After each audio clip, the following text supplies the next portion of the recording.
1980, 140 miles outside London on the east coast of England. Woodbridge and Brentwater's naval bases, under the command of the United States Air Force. Together, they form the largest tactical fighter wing in the world. The two bases are separated by a 3-mile stretch of heavy woods, known as the Rendlesham Forest, the backdrop for one of the most investigated UFO sightings in history. This is what it looked like just after midnight, December 27th. Woodridge Security Supervisor Sergeant Jim Peniston rushed to the East Gate, where sentries alerted him to strange lights. My first thought on it was an aircraft downing, a possible aircraft crash. There was a color scheme of red and yellow and some white light. That's the reaction they get with chemicals. Peniston radioed back to the flight supervisor and was given permission to investigate. He and the sentries advanced into the darkness until they stumbled on a sight they could not explain. The air, for example, had a feeling of electricity in it. My feelings at the time ran from confusion to disbelief. I could not understand for the life of me what this could be. The craft itself measured approximately 9 feet by 9 feet, triangular in shape. It had no cockpit as far as I could tell. There was no windows, just this very highly shiny black glass-like material. And I think the most fascinating part of it, at least as far as I was concerned as an investigator, was the fact that this had identifiable inscription, symbols on the side of it. Peniston says he approached the craft. It was warm when he touched it. Suddenly, it began to move, lifting up silently right before his eyes, then disappearing into the night sky. Peniston claims he drew this sketch of the craft at a debriefing the next morning with the Deputy Base Commander, Lieutenant Colonel Charles Halt. The next night, Halt received word that the strange lights had returned. Well, the base commander and I looked at each other quite in disbelief. And I said, well, we both agreed we needed to put this to bed. Eager to debunk the entire affair, Halt gathered a Geiger counter, night vision starscope, and a handheld tape recorder. Then, with a few men from the Disaster Preparedness Unit, he drove to the area where Peniston had seen the UFO. Portable lights they had brought mysteriously flickered and died. Halt, concerned for the safety of his men, ordered several of them back to the East Gate. With the rest of his unit, he walked into the forest, checking radiation levels. He says they seemed unusually high. Suddenly, off in the distance, Halt spotted a glowing object. This is the actual recording Halt made of his UFO encounter that night. Okay, we're looking at the thing. We're probably about 200 to 300 yards away. It looks like an eye winking at you. And it flashes so bright to the starscope that it almost burns your eye. There's no doubt about it. This is weird. There's something very, very strange. And there we stood. Well, we didn't know quite what to think of that. But when we looked to the north, suddenly there were objects in the sky. And we watched this in awe. Suddenly the object came toward us at high speed. It moved directly toward us. I can't estimate the speed, but it moved very rapidly. Stopped and sent down a pencil-like beam at our feet. And just as fast as the beam appeared, it just clicked off, disappeared. I still have questions as to what happened. I really don't know what it was. I do know it was something strange, something that was controlled by some type of intelligence, and that's about all I really know. 2 weeks later, Halt described the incident in a memo sent to the British Ministry of Defense. The British government never responded to the memo, but word of the encounter spread. 3 years later, UFO researchers pressured the Air Force commander to release the memo under the Freedom of Information Act. News of the Rendlesham incident also generated enormous interest from UFO researchers and skeptics. Here was a case with highly credible witnesses, trained Air Force personnel. Tucson astronomer and retired U.S. Air Force pilot James McGahey is a UFO skeptic who investigated Halt and Peniston's alleged encounter.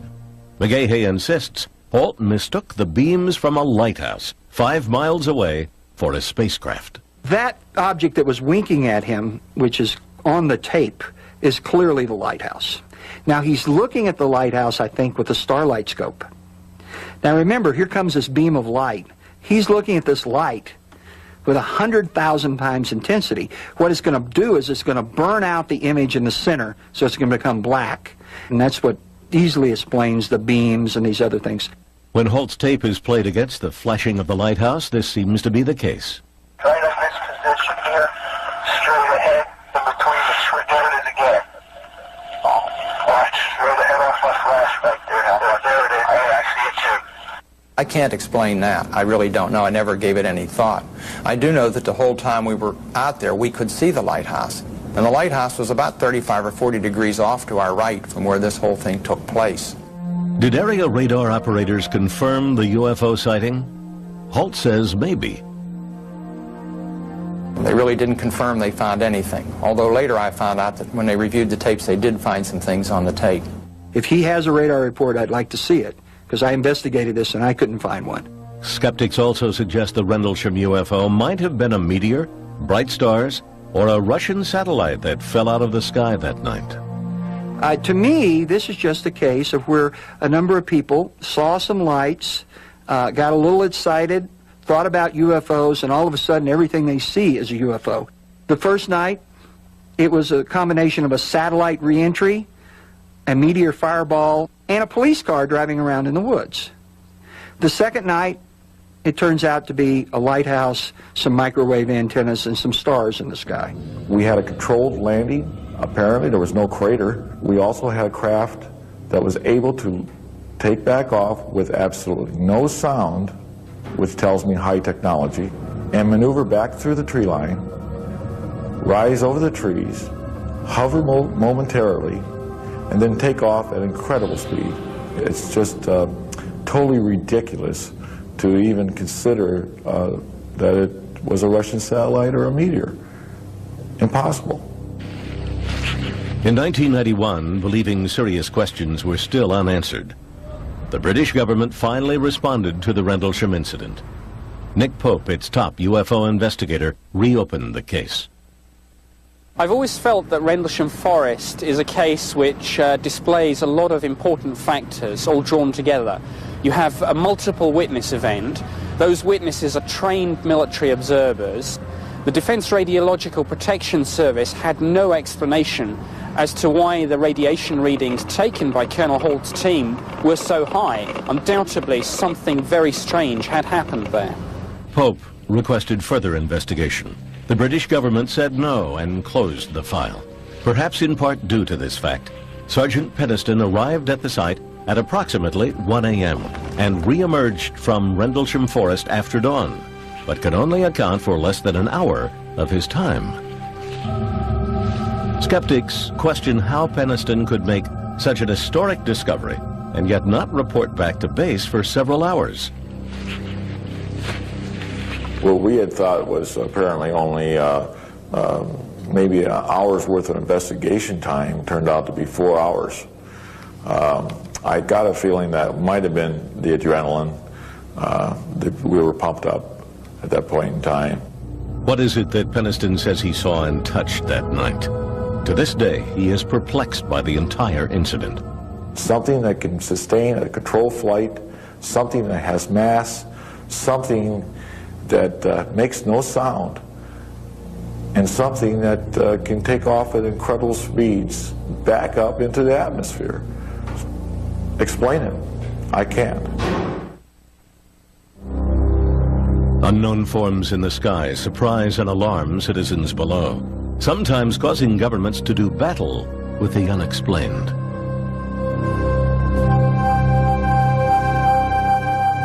Belgium, the center of Europe, and the focus of one of the most famous UFO encounters in history. On the evening of November 15th, 1989, police officer Francis Michelzik had completed a few hours of routine patrol in Enns, a Belgian village near the German border, when Michelzik says he looked up and became one of the first witnesses of the Belgium wave. Nous avons observé une masse importante qui était dans le ciel.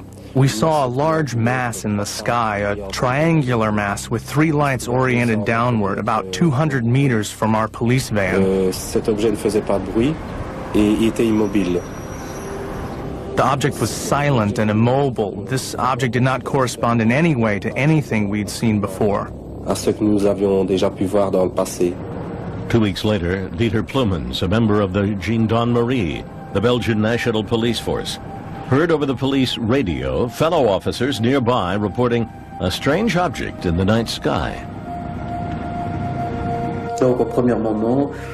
At first, when we heard our colleagues talking to dispatching, we thought they were crazy. Plumens requested permission to investigate, and when he reached the edge of town, he says, witnessed an astounding sight.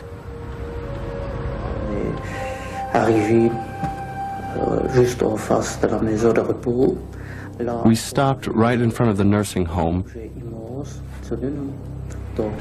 and there was an immense object over our heads.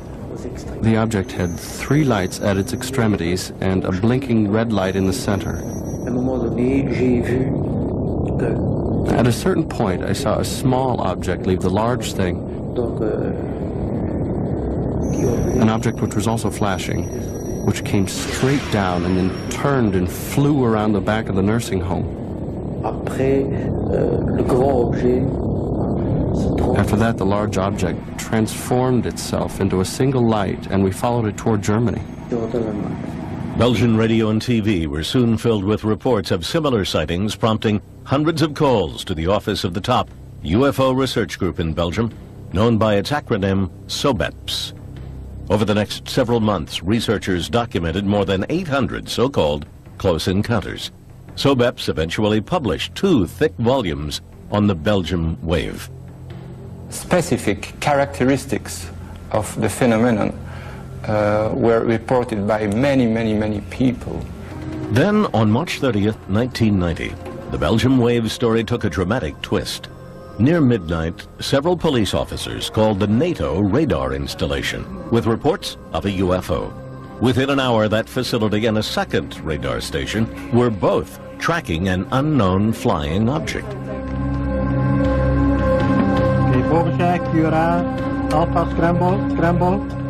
The chief of operations for the Belgian Air Force, Lieutenant Colonel Wilfred de Brouwer, ordered ground command to scramble a pair of F-16 fighter jets armed with missiles.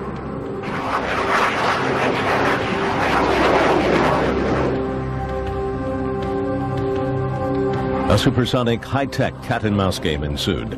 The jet's radar locked on to their targets 9 times, but with each lock-on, the object drastically changed its position.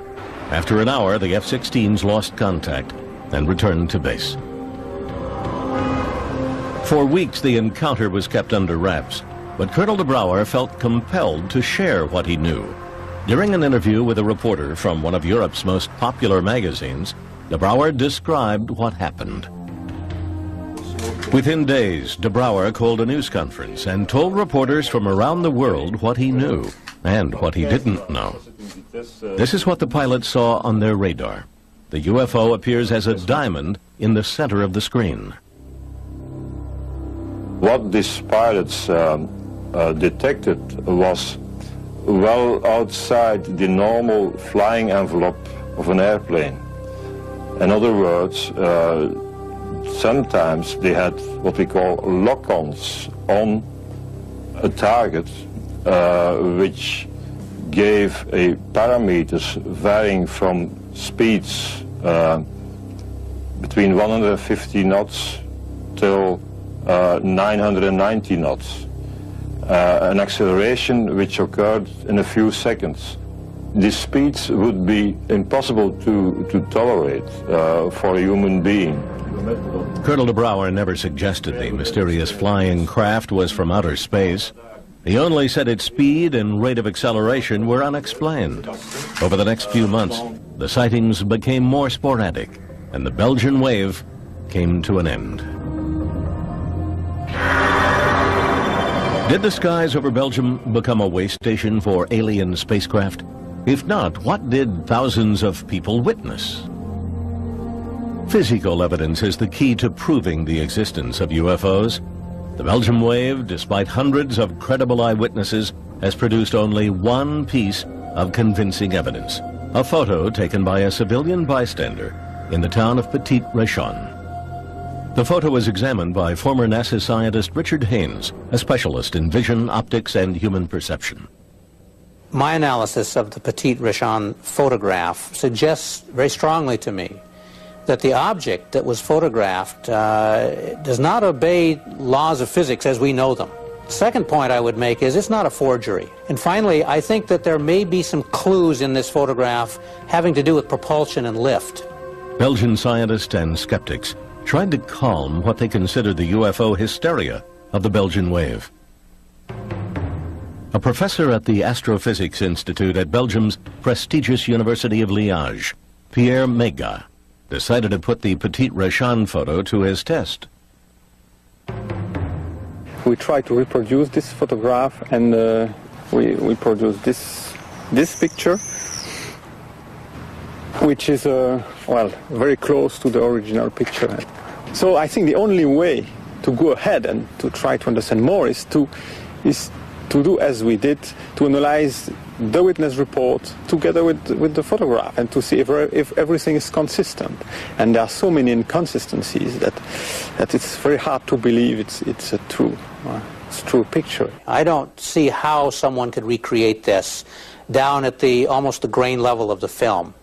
The most convincing evidence for the skeptics' position involved the radar lock-ons of the F-16s. Belgium's Electronic War Center analyzed the radar tapes and found that the object descended below ground level at some points, a physical impossibility. The center concluded that all but one of the radar lock-ons were really caused by electromagnetic interference or unusual atmospheric conditions. Eventually, even SOBEPS agreed. But one major question remains unanswered and unexplained. Experts say that when ground-based and air-based radar track the same object simultaneously, the object is real. One of the lock-ons, a simultaneous tracking of the UFO by one of the F-16s and the ground radar station, has never been explained. If I remember, it's lock-on number 9, which has some very weird characteristics.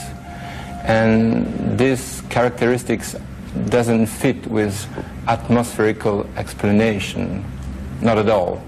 Thousands of people still wonder if what they saw came from another world. Others ask if that single perplexing radar report is a clue to civilizations in distant galaxies. Questions for those who find answers in the unexplained. For years, the U.S. government seriously investigated sightings of UFOs. Thousands of cases passed through the hands of military and other government agencies. Most of these cases had rational explanations. The rest remained classified as unexplained.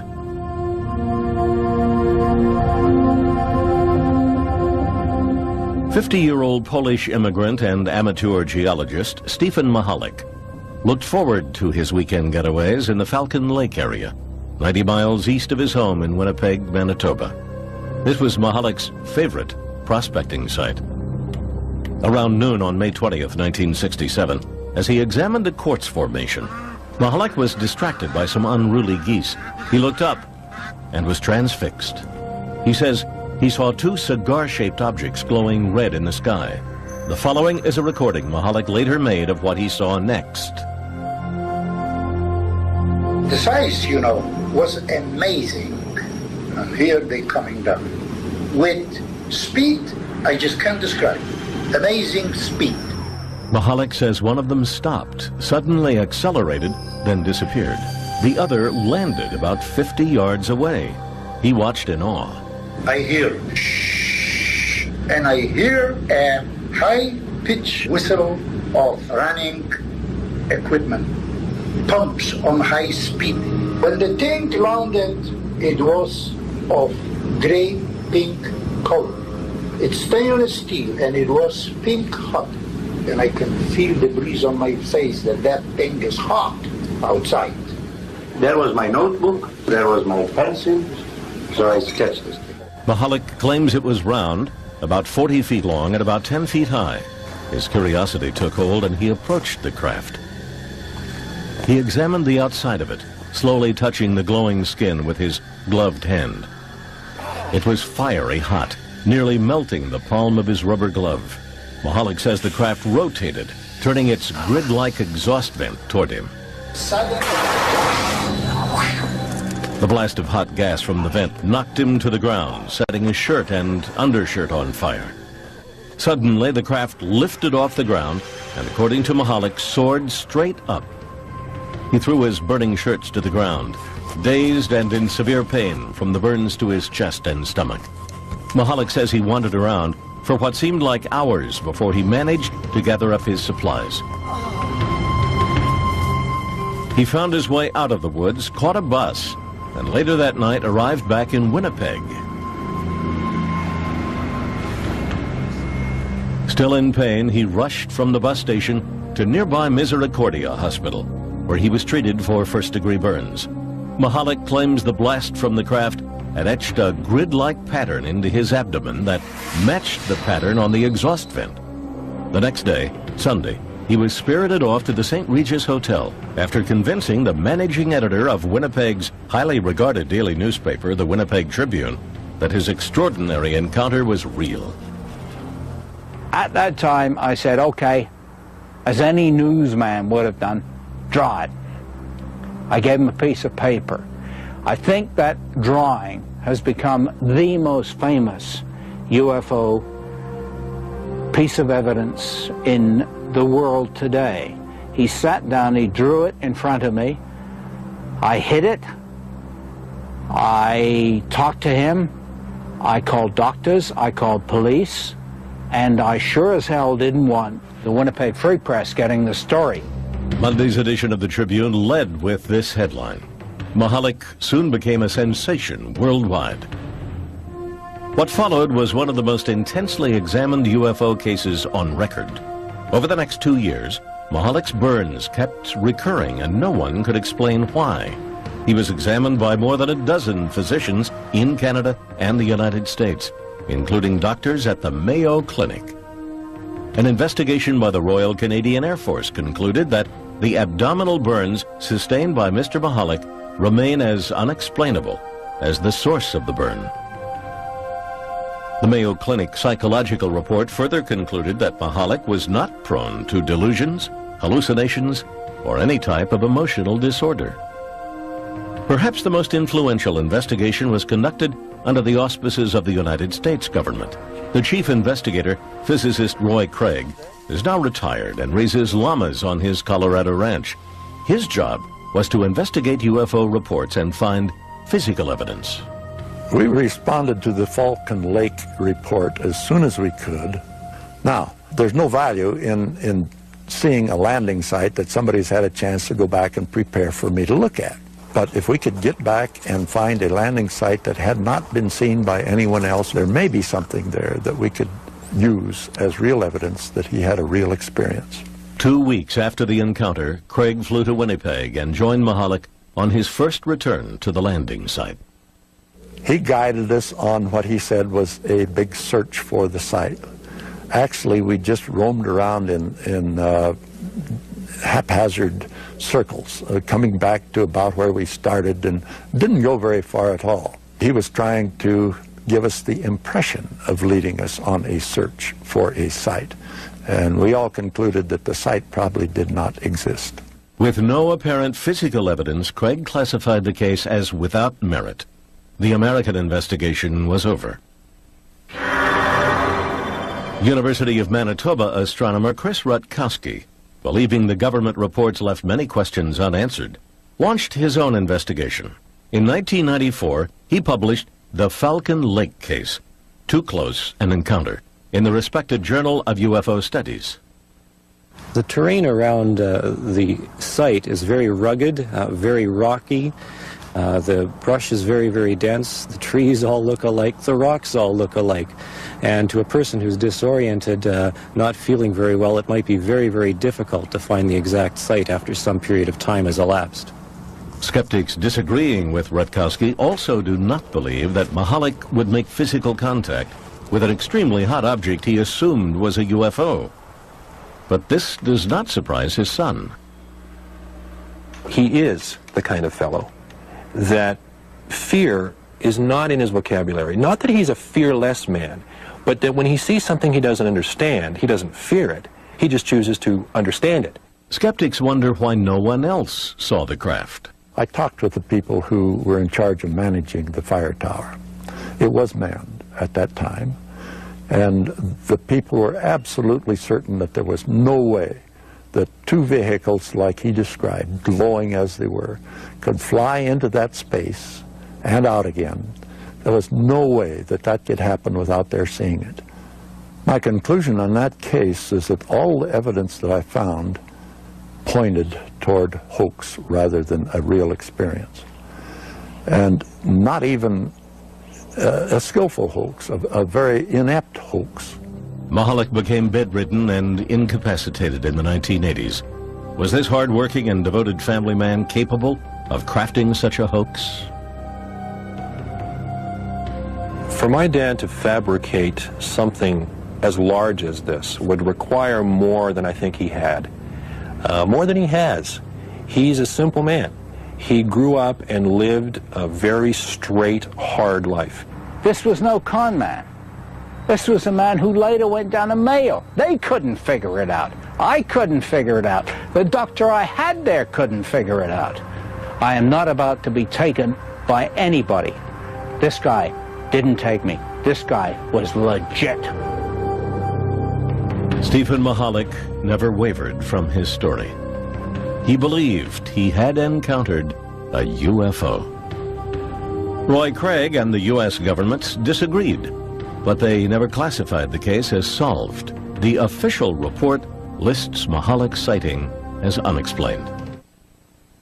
In the past, the U.S. government routinely took a keen interest in reports of UFOs. Now it denies any investigative role, leaving only questions for witnesses of close encounters with the unexplained. On the night of March 8, 1994, something strange was sighted in the skies over Holland, Michigan, on the southeastern shore of Lake Michigan. Witnesses were startled and called police. There were at least 4 lights, and they were all flashing like okay, they were the sequence. It was a kind of like a V. There's like probably 4 or 5 lights, and they were all flashing right in a row from the top all the way down to the bottom. The lights hovered over the outskirts of town near the home of Holly and Darrell Graves. Their 15-year-old son, Joey, was sitting in the living room watching TV. Out of the corner of my eye, I saw a light, and I looked out the window, and there was a round circle of light. I called my parents, and they were sleeping. They didn't know what was going on, and my mom, she called 911 to get a cop or someone out here to look at it. 911. We were just wondering, have you heard anything about these lights that are flickering up here? It's different. I've never seen anything like it. Okay, we'll have somebody check it out. It looked like a sphere. The lights were really weird because they changed, but they kind of faded into a different color, so it wasn't like regular lights. So it was kind of weird. We watched it up to about a half hour, just slowly moving south. We were just in awe, I think, about the whole thing. There was no noise. It was very peaceful out. We just stood there and watched this object. At that moment, Officer Veldhuis pulled in the driveway. What I saw were 2 bright lights. Their movement was something that really caught my attention. Their speed accelerated, and then it slowed down again. And I decided to have our 911 dispatcher contact a radar operator in Muskegon, Michigan. It was a clear night. It was about 10 p.m. I was alone on duty, and we had a call from the central dispatcher in Ottawa County, which is quite common for the police department to call us whenever they have any type of weather questions. Weather Service, Muskegon. Hi, Muskegon. This is Ottawa County 911 calling. You getting anything weird down in the southern Ottawa County area? Bouchon checked his radar for any images, what radar operators call returns. I'm seeing 3 of those. They're very strong.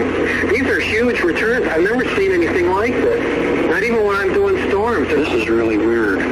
These are bigger than planes. They're about over the center of Lake Michigan, 3 of them in a triangle.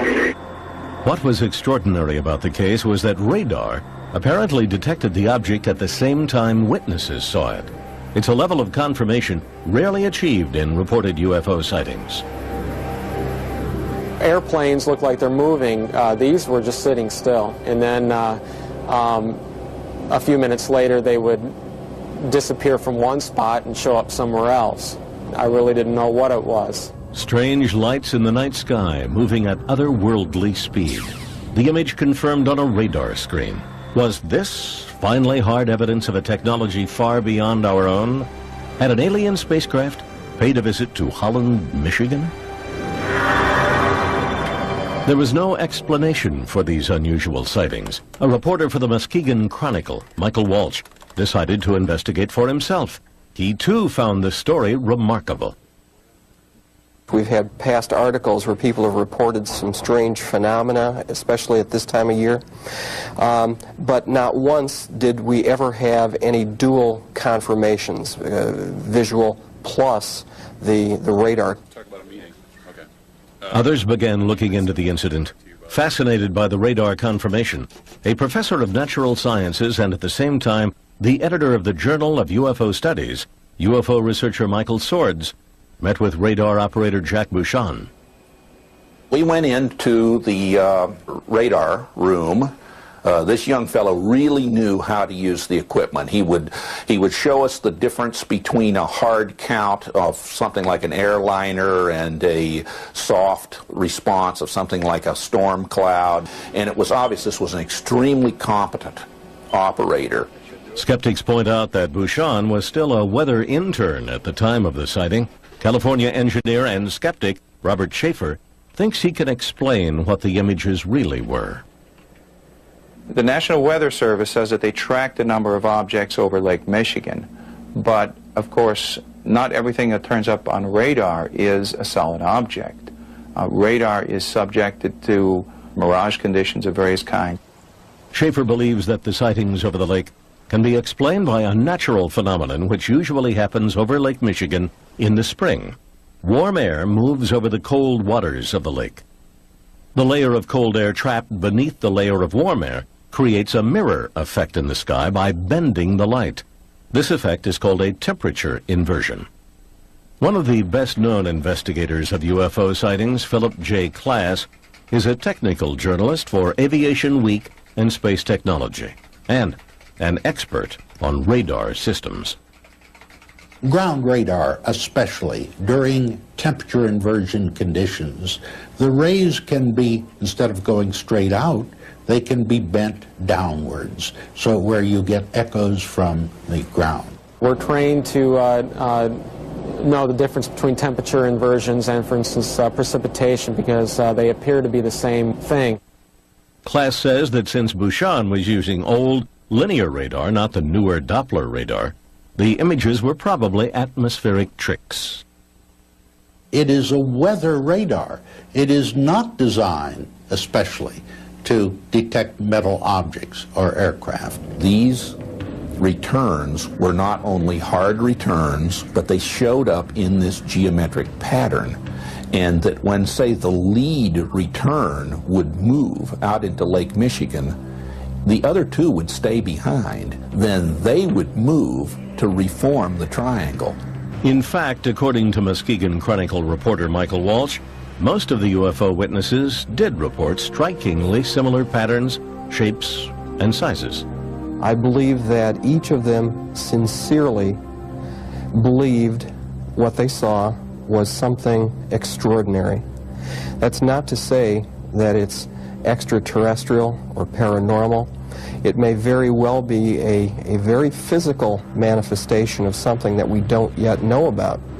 There is no consensus on what the UFOs over Holland, Michigan might have been.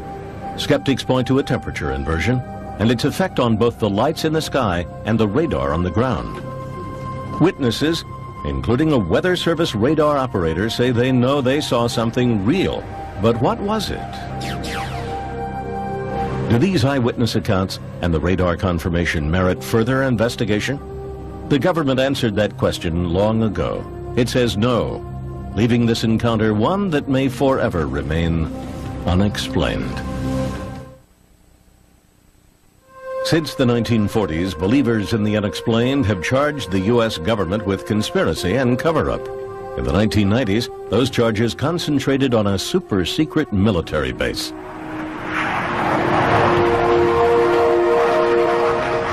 In the heart of the desert, on the outskirts of Las Vegas, sits Nellis Air Force Base. 85 miles to the northwest is Restricted Area 4808E, popularly known as Area 51, a jumble of mysterious hangars and runways in one of the most desolate places on Earth. Officially, it does not exist. Here is where the U.S. tests its most exotic flying machines. The B-2 stealth bomber, the Blackbird, and the U-2. The Area 51 control tower identifies itself to area pilots only as Dreamland. There are no tours of Area 51. Instead, soldiers carry loaded machine guns with the authorization to use them.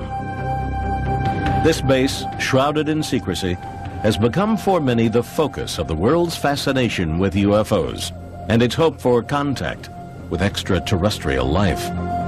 UFO fans from all over the world drive the extraterrestrial highway, a lonely stretch of road that hugs the perimeter of the base, to Mailbox Road. From this location, hundreds of UFO sightings have been reported. The vast majority have been explained as lights from the latest earthbound military technology. Some, however, are harder to identify. Author Chuck Clark describes a remarkable craft he says he has seen many times. It can go from a hover to several thousand miles an hour and back to a hover instantly. It can make very sharp right-angle turns and sharper than right-angle turns. I've seen 120-degree turns at high speed. It appears and disappears in mid-air, things that normal aircraft don't do. UFO buffs contend the U.S. is testing an extraterrestrial craft at Area 51. But skeptics and UFO researchers agree that Area 51 is a UFO bust. Almost all the sightings I hear about happen at night. And at night, you can't judge distance. You can't judge easily height in the sky. You can't judge speed. What I think is that there are no UFOs there. There are no UFOs being developed there. There's no UFO technology there. Today, the government does not investigate UFO sightings, but for years, they were of vital interest. Beginning in 1948, the U.S. Air Force began what became known as Project Blue Book, the government's official UFO investigating arm.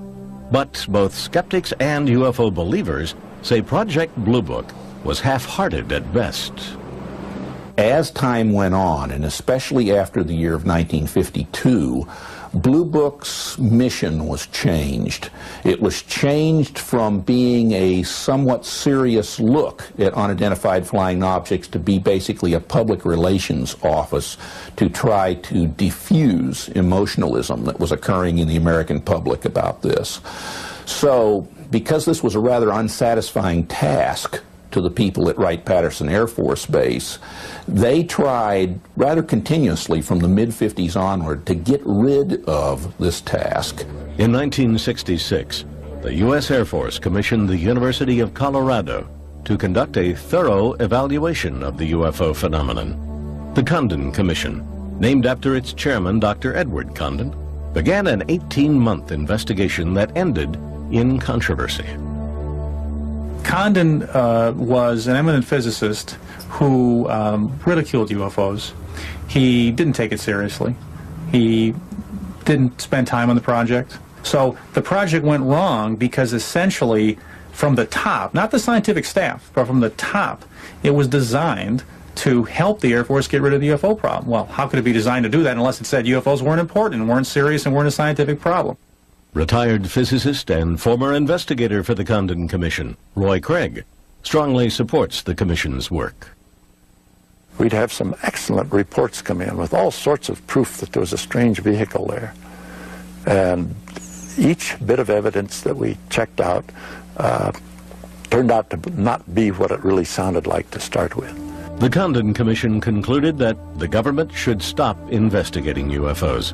As a result, in 1969, after 21 years and 15,000 UFO reports, including thousands classified as unexplained, the Air Force closed down Project Blue Book. But interest in UFOs remains high, despite the official position taken by the government. Was the government justified in terminating its UFO investigations? Most scientists, including astronomer Larry Chupik of Chicago's Adler Planetarium, say yes. We don't find that the stories of aliens in some government hangar are true. We don't find pieces of spacecraft. I think when people look at the sky and they don't know what they're seeing, they tend to think of unusual things. I don't reject the idea that there are flying saucers on Earth from elsewhere on the basis that has always been given that our universe is so vast that they couldn't get here, and therefore they aren't here. We could not, because of our ignorance of our universe, say that other beings could not be here. I don't believe we've been visited by extraterrestrials. I haven't seen the evidence for it yet. So we say the question is very much open and should be studied carefully. For 30 years, I've been looking. I have yet to find a single piece of scientifically credible evidence to indicate that we have alien visitors. Have we been visited by extraterrestrials? Could the elusive evidence be found in a small number of mysterious reports that defy explanation? Almost all of them turn out to be things we as scientists can identify, even though most people couldn't. Now, those last few are always questionable, because neither we nor the observers know what they are. These are the unexplained.